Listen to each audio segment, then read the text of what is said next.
En sport de combat, j'ai touché un peu à tout quand j'étais petit, donc judo, karaté, un peu de boxe française. Euh, j'ai même fait un détour par l'aïkido.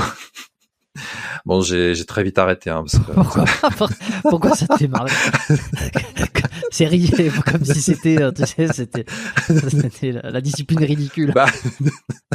bah, à l'époque, je me rappelle chercher un club de boxe thaï, tu vois, et non, en fait, il y avait que de Ah l'aïkido oui, ça n'a rien à dans les voir. parages. Ouais, ça n'a rien à voir. Et pour moi, il faut qu'il y ait du réalisme, tu vois, quand on te saisit le poignet. Alors, c'est très beau, il y a des très belles choses. Je pense qu'il y a aussi un bon enseignement à en tirer, tout ça, mais quand on arrive, on te saisit le poignet et par la saisie du poignet, on te fait faire une roulade qui va te retrouver dans telle posture, etc. Bah, c'est beau sur le papier, mais est-ce que c'est applicable dans la vraie vie, tu vois? Non, ça l'est pas. Enfin, c'est ou même en termes de combat pur, est-ce que c'est applicable? Ça n'existe pas. Et pour Ça a été reprendre, prouvé aujourd'hui que l'aïkido était vraiment inefficace en termes de combat, en termes de self-défense. Enfin, je veux dire, je, prouvé. Est-ce que c'est communément admis un peu par toute la communauté des sports de combat? bah, je sais pas si tu as déjà pu voir des vidéos justement où tu as des grands maîtres de telle discipline, ou alors genre par exemple, je sais pas, bon, je vais peut-être dire une connerie, mais genre tai Vas-y, chi donne-moi des noms. ou n'importe, qui arrivent et qui se testent contre des combattants de MMA par exemple, et qui se font absolument laminer, tu vois. En fait, je pense qu'il Non, j'ai faut être pas vu. honnête Attends, avec mais son. j'ai envie de regarder ça. C'est genre, je sais pas, Tai Chi Master contre MMA Fighter ou ce genre de choses doit y avoir, je pense. J'ai trouvé Tai Chi Master, Tai Chi vs MMA. Là, 10 secondes knockout. C'est la première vidéo qui apparaît. Voilà.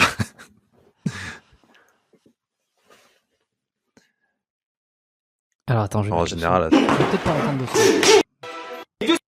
Cover his face. The MMA guy thinking going to hurt the Tai Chi person. The Tai Chi person is just like moving around trying to thinking he can do something. Reality tell me you cannot do it like that. Tai Chi.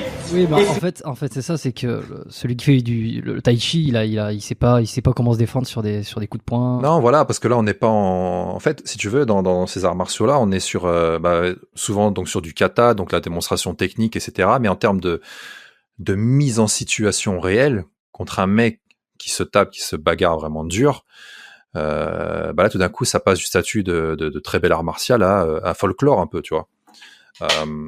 Justement, comme Cyril Diabaté l'a dit, tu vois, ça part un peu dans le mytho jitsu, tu vois, parce que t'arrives, tu dis ouais, ok, mon art martial, il peut taper tous les autres arts martiaux, tous les autres sports de combat et tout ça.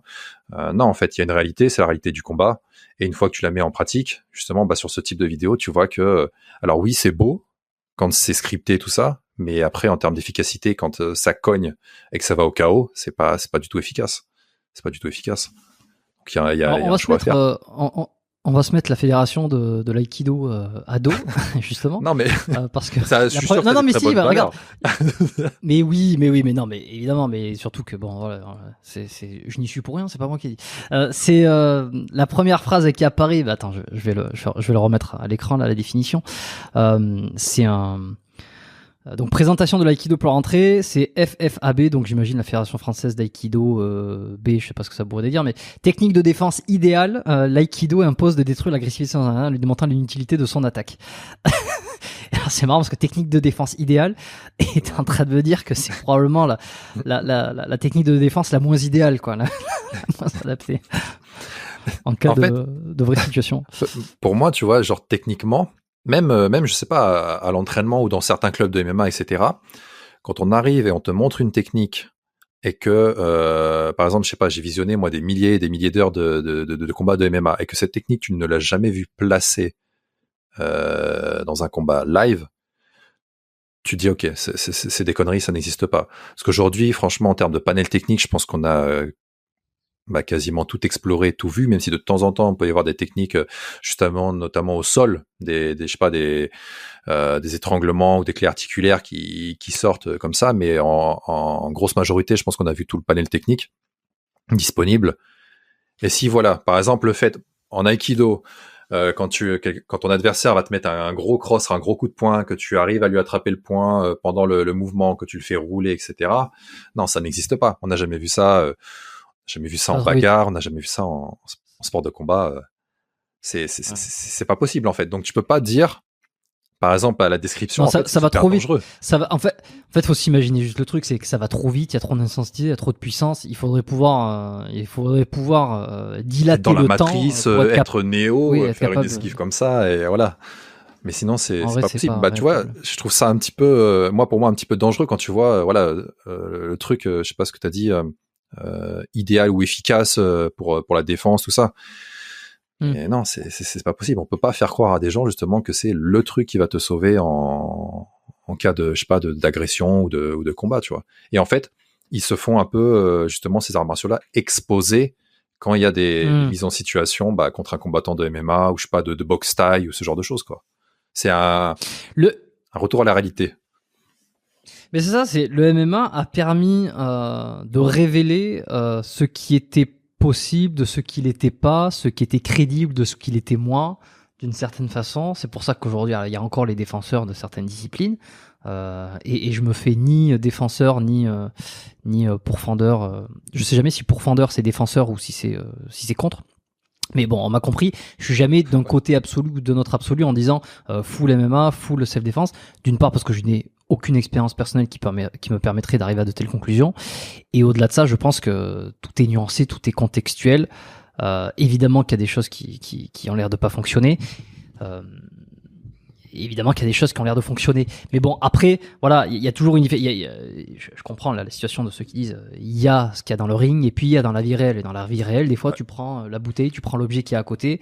Et voilà. Aussi. Et ça, en MMA, je veux dire, t'as beau savoir faire une clé ou ce que tu veux, ou en lutte ou ce que tu veux. Si à un moment donné, le mec, il a un couteau, qu'il arrive à te planter, bon, ben, fin du combat. Hein. Fin du combat, il n'y a plus rien. Ouais. Donc, si tu veux, à force de m'infiltrer un peu dans ces univers, je commence à nuancer le discours et je commence à voir un petit peu toute la carte. Tu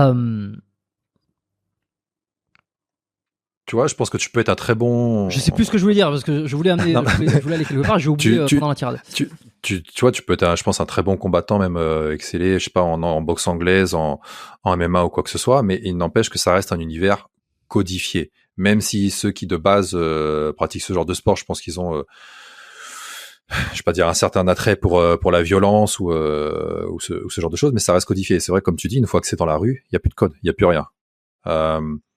Il y a pas de attends, tu mets pas les doigts dans les yeux, attends, pas de coups dans les parties, attends, on prend pas le tesson de bouteille à côté de toi, tu vois.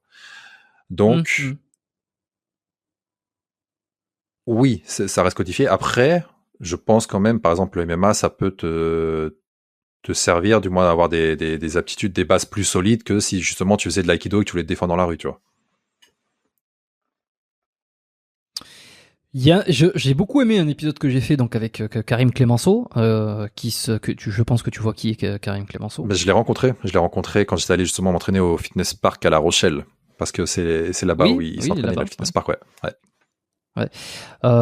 Qui est, alors je sais pas s'il sera sorti, je recommande aux gens d'aller l'écouter si c'est pas encore le cas, et puis tu pourras l'écouter aussi parce que alors c'est un long épisode, hein, on a avoisiné les 3 heures, mais absolument passionnant sur plein de sujets, sur la self, sur la réalité du terrain, sur la violence, tu vois, sur les boîtes de nuit, les choses comme ça. Et puis lui il a quand même fait du pied-point, il a fait de la boxe, il a fait ensuite du krav et tout, et puis il a trouvé un peu. Et alors c'est pour ça j'ai beaucoup aimé l'épisode que j'ai fait avec lui. S'il est pas encore sorti, abonnez-vous, et quand ça sortira vous allez kiffer, parce que il y a ce côté un peu, tu vois, il est venu chercher, il est venu prendre du craft pour être là-dedans. Bon, après je sais qu'il est critiqué, qu'il a été critiqué pour des anecdotes, il y en a qui disent que c'est faux, il y en a qui disent que... Bon, ça chacun fait son avis, mais sur le discours, parce que attention aussi, hein, quand on voit les choses sur les réseaux avec des passages qui sont coupés, on peut très bien arriver à faire dire à quelqu'un ce qui n'a pas voulu exactement dire, en tout cas transformer un petit peu la version pour que ça paraisse un petit peu plus spectaculaire, ce qui est absolument l'antithèse, l'opposé de ce que je fais sur le podcast, parce que je ne coupe rien, et que si les épisodes font 3 heures, c'est parce qu'en fait en 3 heures t'as le temps de mettre un peu d'eau dans ton vin et de prendre la situation large, et de pas être dans juste le vrai ou faux, le oui ou non, le c'est ça ou c'est pas ça. C'est, tu comprends, tu prends un peu de recul. Et donc j'ai beaucoup aimé parce que ça permet de comprendre que c'est pas, je pense qu'il y a vraiment ce clivage self et MMA qui n'a pas lieu d'être. Et puis ça termine, en fait, c'est ça le problème, c'est que ça termine par de l'idéologie. Et on le voit sur beaucoup de choses. On le voit sur que ce soit les relations hommes-femmes, entre les masculinistes et les féministes. Je veux dire, il y a toujours un peu de vérité disséminée dans ces discours qui vont très loin, mais on en arrive à un point où finalement ceux qui défendent les idées sont plus dans une idéologie qu'une véritable réalité de ce qui se passe. Parce que la réalité, elle est multifactorielle. La réalité, elle est pas que ça ou elle est pas que ça. Donc quand on dit oui, tout le monde fait que ça, on peut établir des grandes tendances. Mais si tu veux, c'est ça. Et je pense en self, VS MMA ou VS vrai sport de combat, on est vraiment sur des fois ça part trop en idéologie. Tu vois. On veut défendre idéologiquement sa pensée. Et ça fait arriver à des arguments qui sont parfois un peu irrationnels.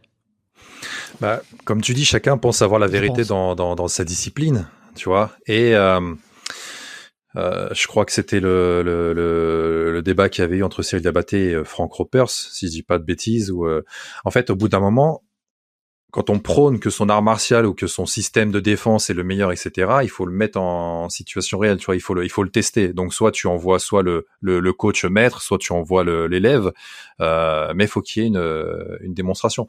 Alors après, moi je dirais chacun fait son truc dans son coin et puis ça serait bien comme ça. Mais si oui, tu veux absolument prouver par A plus B que soit ton système de self-défense est le mieux, que c'est l'idéal pour la défense, qu'il faut vendre aussi, tu vois, je sais pas, t'as un système à vendre, tout ça. Mais au bout d'un moment, quand tu dis le mien c'est le mieux, bah faut aller le prouver en réalité.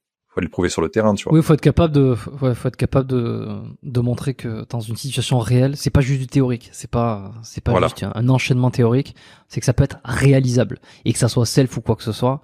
Quand on dit que ça marche, il faut que ça marche. C'est ça en fait le truc. C'est ça. C'est pas dire c'est censé marcher. Mais non, mais c'est censé marcher ou ça marche. Il y a une différence parce que si le mec il est au couteau en face de toi et que t'as pas l'occasion de fuir, si l'enchaînement que tu me conseilles il marche pas, en fait il faut que je sois sûr dans ton histoire. Bon, on n'est jamais sûr de rien, mais ouais, mais c'est comme tu dis, il y a tellement de facteurs, tu vois, il y a pas que la technique. Après c'est je sais pas, ton réaction, ton tempérament, est-ce que en fait, c'est ça le truc, c'est que tu peux t'entraîner, je sais pas, pendant 1000 heures à l'entraînement sur une attaque au couteau et arriver où justement le jour où tu seras dans la rue et tu vas prendre une vraie attaque au couteau, tu sais pas comment tu vas réagir. Il y a plus rien. Tu sais pas en fait. Peut-être que tu vas friser complètement, peut-être que tu vas te transformer en Rambo. Tu sais pas parce que t'es pas à l'entraînement en soi, ta vie elle est pas mise en danger. Alors que bah là, quelle va être ta réaction quand vraiment ta vie elle va être en jeu, tu vois. Il y a plein de trucs comme ça, mais alors, chacun.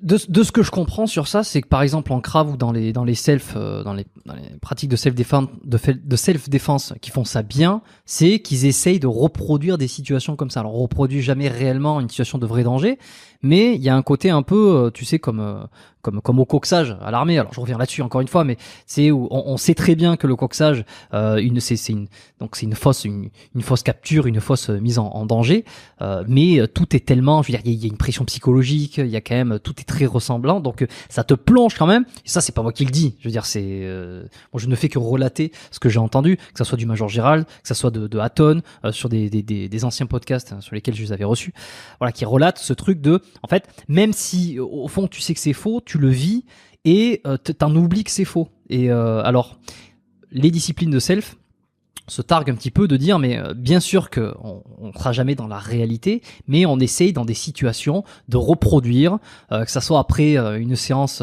intense de cardio par exemple, où t'es déjà un peu tu vois, t'es dans le rouge, où on va te mettre en face de quelqu'un qui va te porter un coup pour essayer de te déstabiliser le plus et de se rapprocher de ce que ça pourrait être dans la réalité. Je sais pas si en vérité ça marche. D'ailleurs, c'est un peu leur argument. Et c'est d'ailleurs, je suis pas en train de dire que, tu vois, encore une fois, tu vois, je prends du recul. Je dis pas qu'ils ont tort de le faire. Non, mais parce que c'est très important. Et j'espère que les gens qui écoutent ce podcast notamment font cet effort-là de pas forcément plonger dans une direction ou une autre, comme ça, absolument. Je pense que c'est leur argument, se dire, mais nous, on essaie de mettre le plus possible dans une situation comme ça d'attaque impromptue. Pour le coup, en MMA. MMA, à partir du moment où le sparring commence, où le cours commence, t'es pas dans une situation impromptue. T'as les gants, t'as les trucs. Il y a déjà, tu vois, il va y avoir un échange. C'est préparé, ouais, c'est préparé. Après, pour moi, je m'en viens à presque défendre la cellule de force. Je vais dire, il est pour rien du tout. Je n'ai rien à branler. On parle et on réfléchit, on discute. Voilà. Tu sais, moi, sur la finalité, je pense que chaque truc a quelque chose à apporter de bon. Mais il faut le faire de façon nuancée quand même et rester à sa place. Tu peux pas arriver et proclamer, dire que ton truc c'est le meilleur du meilleur du meilleur du meilleur.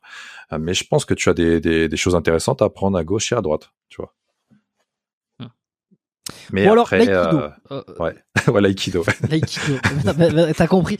Quand t'as compris que l'aïkido, bon, c'était pas un truc qui allait te mener très loin en termes de pure défense Sport ou de combat, de sport de combat. Qu'est-ce que t'as fait ensuite? Parce qu'on s'était arrêté là et puis on a un peu dévié.